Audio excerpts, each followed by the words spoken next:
quick thing I meant to mention before, I saw it twice in this campaign from Thomas Mulcair, both times in French. It's about the niqab, the face mask that some Muslim women wear.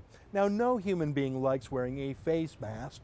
We all wear masks sometimes for a particular purpose, a beekeeper, a welder's mask, a ski mask, a scuba mask, maybe a Halloween costume, but those are for specific moments and purposes.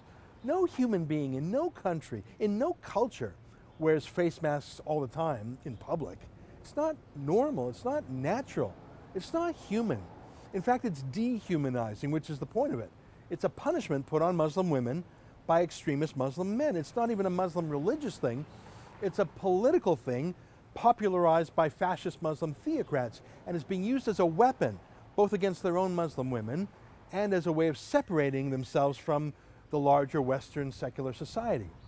Any Muslim woman who says she loves wearing a face mask in public, really a chastity belt for the face, is lying.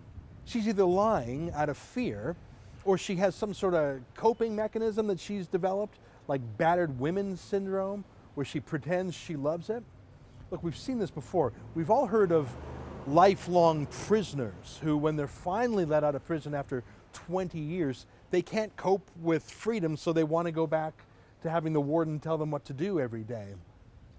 No one likes to wear a niqab and be treated like a caged animal or like a dead corpse in a body bag. No one. And if you say Muslim women do, check your white privilege, you condescending liberal. If you say women like it, you're saying they're less human than you are. And they can suffer because you're too politically correct to call BS on the most misogynist thing since, well, a medieval chastity belt. But even that didn't go over the face. So back to Thomas Mulcair. Listen to what he says. It's in French, so you'll actually be listening to the translators, and there's some crosstalk. But here, take a listen. Against the oppressors here. And you should strike against the oppressors if you think that there is oppression here. But it's not by depriving these women of their citizenship and their right that you're going to help them. So Mulcair is saying to Stephen Harper, the way to stop niqabs at the citizenship ceremonies is not by picking on the woman. If she's oppressed, said Mulcair, go after the oppressor. Stop the man who bullied the woman into wearing a niqab, which is actually right. We know that women wear the niqab out of fear, at the very least fear of social ostracization, of being marginalized at their mosque and by their imams, by their community, and of course by their own husbands and fathers and brothers. So at the very least, it's extreme peer pressure. But we know it's more than just psychological pressure. We know that the Quran specifically permits men to beat their wives if they don't comply. It prescribes wife beating. I'm sorry, it does. Read the book. We know that Muslim theocracies like Saudi Arabia and Iran have religious police who literally beat women with batons if they dare show too much of themselves in public. We know that in Iran, for example, thousands of women protested against wearing veils in 1979 after the Muslim revolution there made them mandatory. They were forced to wear them. So much for solidarity from the West.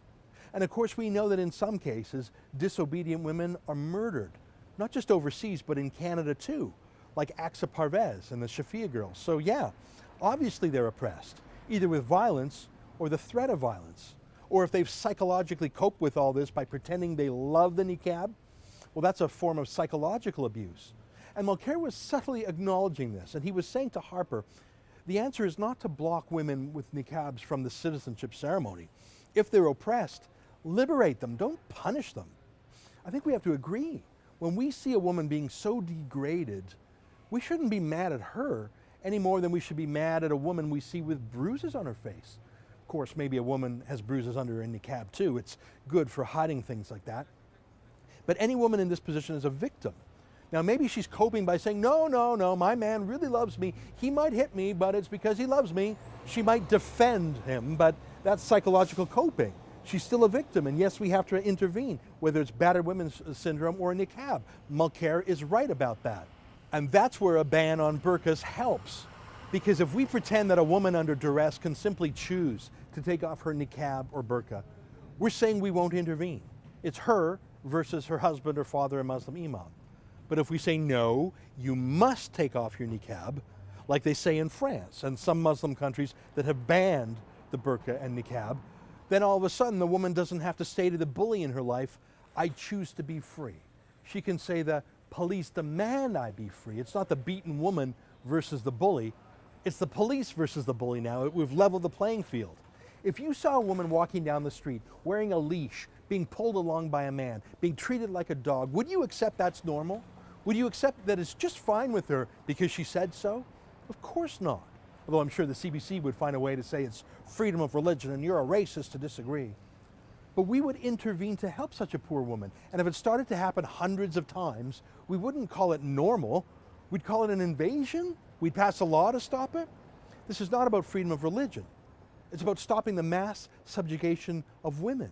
It's not about racism. We'd be against a niqab on anyone of any race. It's about whether or not we will allow a medieval misogyny to take root in our country. I say no. And in a strange way, Thomas Mulcair did too, even though none of the media reported it.